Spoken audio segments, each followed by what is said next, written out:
ऐसा क्या हुआ जब हनुमान जी और भैरवनाथ के युद्ध में माता वैष्णो देवी को काटना पड़ा भैरवनाथ का सर। हेलो गाइस, मैं आप सभी का अपने यूट्यूब चैनल पर स्वागत करती हूँ। वैष्णो देवी का विश्व प्रसिद्ध और प्राचीन मंदिर भारतीय राज्य जम्मू कश्मीर के जम्मू क्षेत्र में कटरा नगर के समीप की पहाड़ियों पर स्थित है। इन पहाड़ियों को त्रिकुटा पहाड़ी कहते हैं। यहीं पर लगभग 5200 फीट की ऊंचाई पर स्थित है माता रानी का मंदिर। आओ जानते हैं मंदिर का इतिहास और महत्व। भूवैज्ञानिक के अध्ययन के अनुसार माता वैष्णो देवी का गुफा मंदिर काफी प्राचीन है।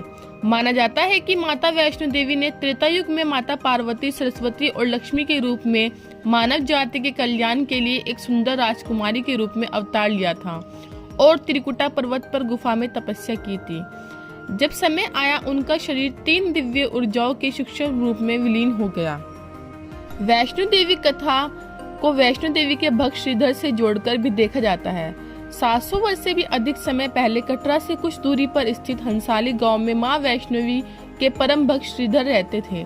वे निसंतान और गरीब थे, लेकिन वे सोचा करते थे कि एक दिन वे माता का भंडारा रखेंगे।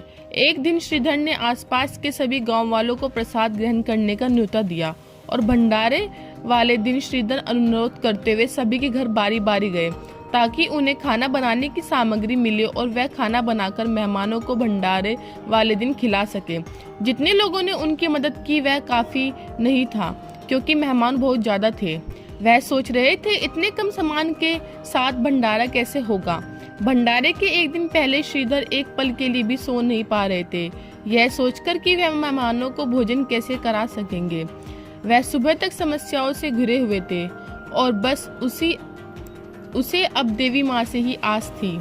वह अपनी झोपड़ी के बाहर पूजा के लिए बैठ गए। दोपहर तक मेहमान आने शुरू हो गए। श्रीधर को पूजा करते देख वे जहाँ दिखी वहाँ बैठ गए। सभी लोग श्रीधर की छोटी सी कुटिया में आसानी से बैठ गए। श्रीधर ने अपनी आंखें खोली और सोचा कि इन सभी को भोजन कैसे कराएंगे। तब उसने एक छोटी लड़की को झोपड़ी से बाहर आते हुए देख, जिसका नाम वैष्णवी था। वह भगवान की कृपा से आई थी। वह सभी को स्वादिष्ट भोजन परोस रही थी। भंडारे में भैरवनाथ भी आकर बैठ गए थे, जो कन्या को अलौकिक शक्ति जानकर उन्हें अपने वश में करना चाहते थे। माता जब उन्हें भोजन परोसने लगी तो वे बोले, मैं ये नहीं खाता, मुझे मांस चाहिए।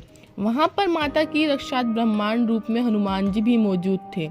माता ने भैरवनाथ के मन की इच्छा जान ली और वह वहां से गायब होकर त्रिकुट पर्वत पर एक गुफा में चली गई। भैरवनाथ भी उनके पीछे भागे। बाद में गुफा के बाहर हनुमान जी और भैरवनाथ में युद्ध हुआ और अंत में 9 माह बाद जब माता तपस्या करके गुफा के बाहर निकली तो उन्होंने काली रूप धारण करके भैरवनाथ का सिर काट दिया। उसी पहाड़ी पर श्रीधर अपने परिवार के साथ पहुंचकर माता की तपस्या करने लगे। माता ने प्रकट होकर निसंतान श्रीधर को 4 संतान होने का आशीर्वाद दिया और गुफा के बारे में बताया। श्रीधर एक बार फिर खुश हो गए और माँ की गुफा की तलाश में निकल पड़े और कुछ दिनों बाद उन्हें वह गुफा मिल गई। तभी से वहाँ पर माता के दर्शन के लिए श्रद्धालु जाने लगे। त्रिकुटा की पहाड़ियों पर स्थित एक गुफा में माता वैष्णो देवी की स्वयंभू 3 मूर्तियां हैं। देवी काली, सरस्वती और लक्ष्मी पिंडी के रूप में गुफा में विराजित हैं। इन 3 पिंडियों के सम्मिलित रूप को वैष्णो देवी माता कहा जाता है।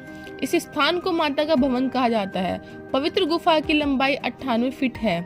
इस गुफा में एक बड़ा चबूतरा बना हुआ है।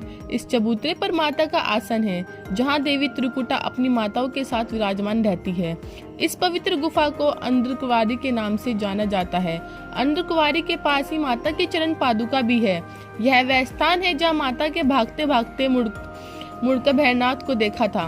कटरा में बाणगंगा नदी है। कहते हैं कि माता ने अपने दिव्य धनुष से एक तीर चलाया था, जिसके चलते यह नदी निर्मित हुई। भवन वह स्थान है जहां माता ने भैरवनाथ का वध किया था। प्राचीन गुफा के समक्ष भैरव का शरीर मौजूद है और उसका सिर उड़कर 3 किलोमीटर दूर भैरव घाटी में चला गया और शरीर यहाँ रह गया। जिस स्थान पर सिर गिरा, आज उस स्थान को भैरवनाथ के मंदिर के नाम से जाना जाता है। कटरा से ही वैष्णो देवी की पैदल चढ़ाई शुरू होती है, जो भवन तक करीब 13 किलोमीटर और भैरव मंदिर तक 14.5 किलोमीटर है। यह मंदिर माता वैष्णवी का जागृत स्थान है। कहते हैं कि यहाँ जो भी आता है खाली हाथ नहीं जाता है। भारत में तिरुमला वेंकटेश्वर मंदिर के बाद दूसरा सर्वाधिक देखा जाने वाला धार्मिक तीर्थ स्थल है। ऐसा माना जाता है जब तक माता नहीं चाहती तब तक उनके दर्शन कोई नहीं कर सकता। माता के बुलावे को उनका आशीर्वाद माना जाता है। माता के दर्शन करने की यात्रा लगभग 24 किलोमीटर लंबी है, जो कि एक कठिन यात्रा मानी जाती है।